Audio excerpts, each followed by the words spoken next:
to me. You little bastard. I'll go over it.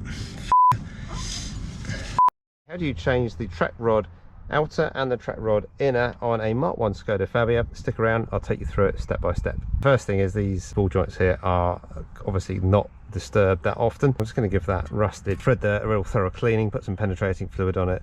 That penetrating fluid has like a capillary action that's going to tend to suck through into the joint, and that'll make it a lot easier to undo. Get a bit of plus gas on it. You can use knocker loose, which is a lot more expensive, but personally I think plus gas is just fine.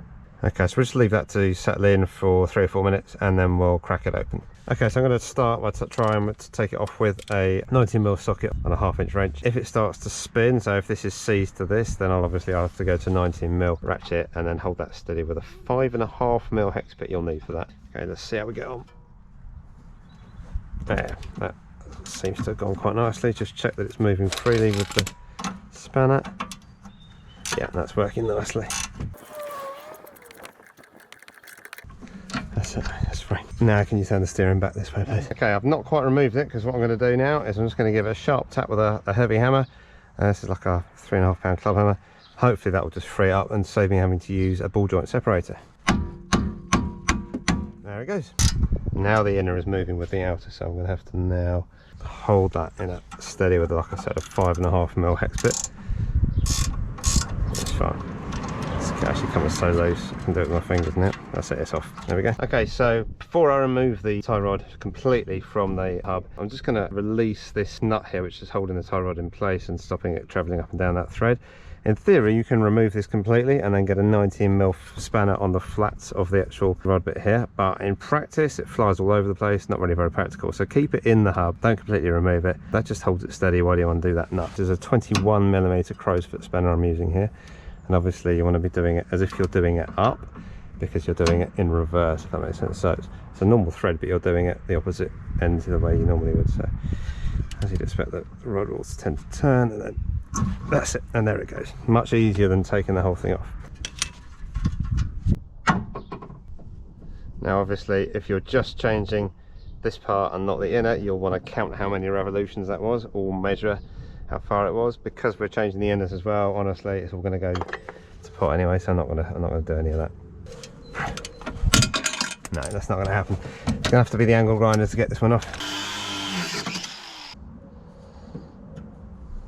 To do the track rod inner, we're going to have to take this gaiter off, this rubber gaiter. So we're going to have to get this clip off first.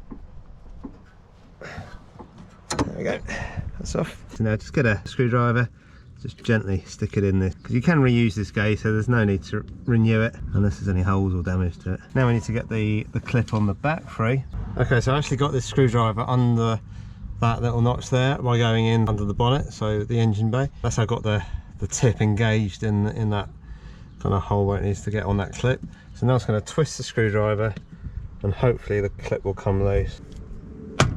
So now we should be able to pull the gaiter off. Aid it over there.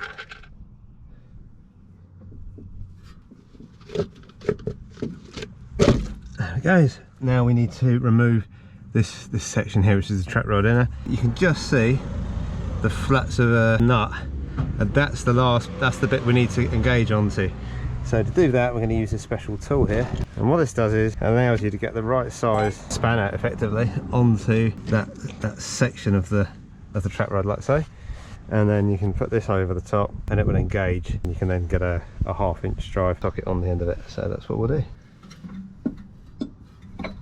You do need to keep your fingers on the end as you guide it in there, and you also need to be mindful that that's going to foul, so you have to get it on at the right angle.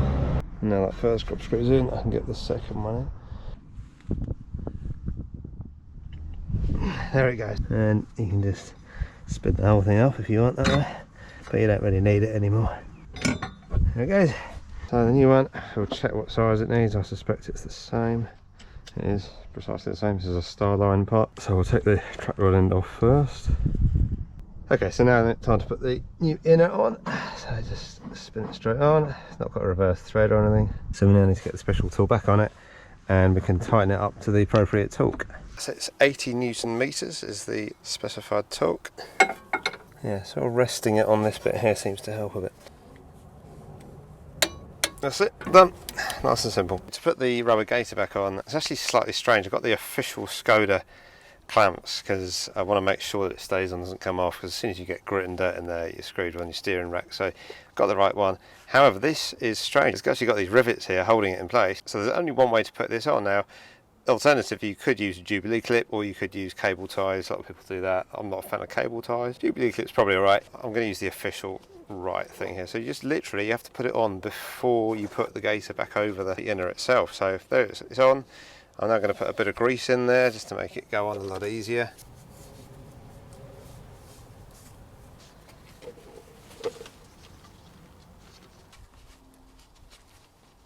And there it is, that's it. For simplicity, I'm just going to show you this off the vehicle. So here's the clip which VW, Seat or Škoda are going to sell you. It's got these two rivets here, which makes it look like it won't actually compress down, but in fact it will. So inside it's got this little tongue here, and what happens is when you compress this tab at the top, that tongue tends to travel round. And then this spring section here, this will also tend to compress, which will mean the whole thing compresses onto the rubber gaiter. Now, in order to compress it, you do need a special tool. VW do recommend a particular tool, which I will link in the description. However, I've got this Silverline hose clip set, which I have to say works very well. I will put a link in the description for that as well, but obviously you get a whole bunch of other hose clips as well. So I'm just going to demonstrate this. It's very simple. Like I say, you just apply the hose clip plier to the top of the tab like so, and you just simply compress that down, and as you compress it down, as you can see, that tongue just goes round, and this is probably more than it would be compressed on the vehicle. And then if you want to, you can just nip this up at the side. I think Škoda recommend that you do just put a little bit of tension on the side just to try and prevent it undoing, and that is how you do it. Okay, so on this replacement, you can see there's a few flaps there to help the tracking engineers hold the rod steady when they're adjusting. That's here. Then there's like just a slightly raised circular bit, then it raises up a bit more, another circular bit, then it dips down, and then it comes up again, and then there's a flat bit there. So that is where the gaiter end should live, and that's where we'll clip it. Now I have bought some replacement kits from Škoda. I will put all the part numbers in the descriptions. These ones here, they're very simple, they just need a pump plier. So pump pliers, that's what most people think of. I'm going to use these smaller ones, just make it that much easier really. There it is. Drop it down, nice and solid. That's in exactly the right place now. Now we change the track rod inner, it's time to do the outer. Because I'm using a new outer, and I've no idea if this manufacturer is the same as the old one, I'm not going to worry about counting the turns to get it on. It's all been messed up anyway, so we'll just get it on and we'll get it as close as what looks reasonable. Then we'll get the tracking done professionally by a garage. So we now need to get the steering wheel straight ahead, please, Oliver. Okay, that's in place now. So 19mm nylock nut on top. Okay, so this needs to be done up to 20 Newton meters and then a further 90 degrees on top. So it is actually a stretch fit. So we'll do the 20 Newton meters. Yeah, that's already there. And now to do the additional 90 degrees. Start there, so that's just off vertical.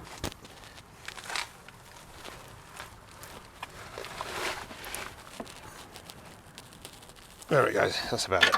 Really, we should torque this up as well. Like I said, it's going to be done anyway, so I'm not actually going to do that up to the official torque, but I will put the official torque on the screen now. Okay, that'll do for now. And that's it, that's how you change the inner and outer track rods on your Mk1 Skoda Fabia. Hope that helps. Do please leave a comment below if you've got any questions or any constructive feedback. Constructive feedback respectfully delivered is a gift. I truly believe that, and I'm very, very grateful for all of your comments. Also, please consider subscribing. I will be sure to upload more videos, and be sure to press the bell icon so that you get notified every time I upload a new video. Thanks for watching. Take care. Stop recording. You might want to use the footage of me taking this off the other side, because this is f***ed. Over you two gentlemen. Pardon? I said I'll try not to run over you two. That's okay. Be careful nobody comes to meet you around here. Yeah, thank you. How unnecessary. Wonder if I got her on camera, that would be quite fun. I did. Did you? Well, not on camera, but... Oh, no. That would be quite funny to get her on camera.